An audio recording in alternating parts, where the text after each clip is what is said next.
اگر تمہیں کسی چیز کے کھو جانے کا اندیشہ ہو تو اسے کتابوں میں چھپا دو، کیونکہ یہ نسل اب کتابیں نہیں کھولتی۔ ہم کچھ لوگوں سے بغیر ملاقات کیے بھی محبت کر سکتے ہیں، یہی روح کی روح سے کشش کہلاتی ہے۔ ایک افریقی کہاوت ہے کہ ایک واحد عورت جو مرد کی غریبی میں بھی اس کا ساتھ نہیں چھوڑتی اور اس سے محبت کرتی ہے، وہ ماں ہے۔ توجہ سخاوت کی سب سے نایاب اور خالص ترین شکل ہے۔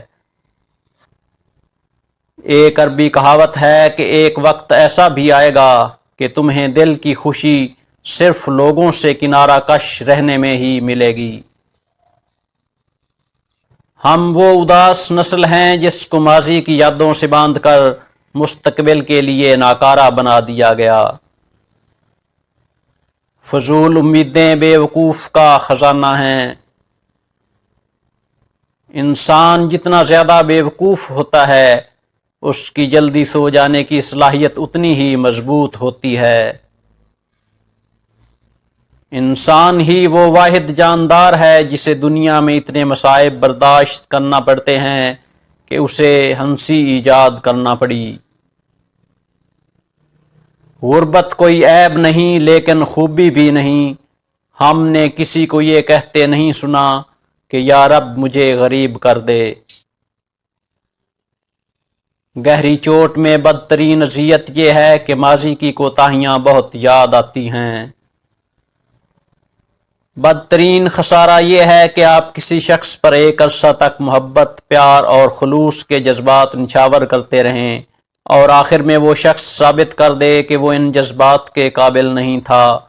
اپنے قیمتی ماہ و سال کھو دینا سب سے بڑا خسارہ ہے۔ کسی کے صبر کو اتنا مت آزماؤ کہ وہ صبر ختم کرنے کے بعد سب کچھ ختم کر دے۔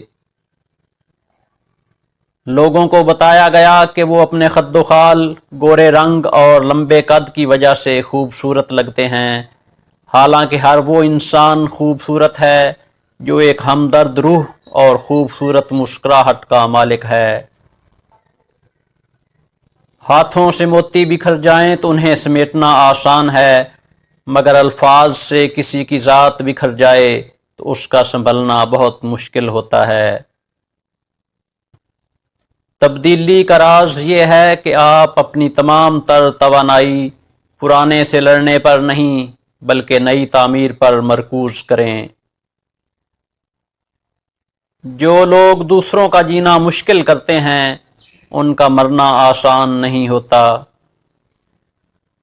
انسان کتنا ہی امیر کیوں نہ ہو جائے، تکلیف بیچ نہیں سکتا اور سکون خرید نہیں سکتا۔ کچھ رشتے کرائے کے مکان کی طرح ہوتے ہیں، انہیں جتنا مرضی سجا لو، چمکا لو، دیکھ بھال کر لو، کبھی اپنے نہیں ہوتے۔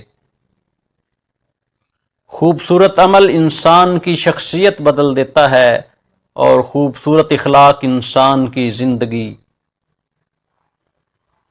اصل کمال علم اور عمل دونوں کو جمع کرنے میں ہے۔ غصہ ایسی آندھی ہے جو دماغ کا چراغ گل کر دیتی ہے۔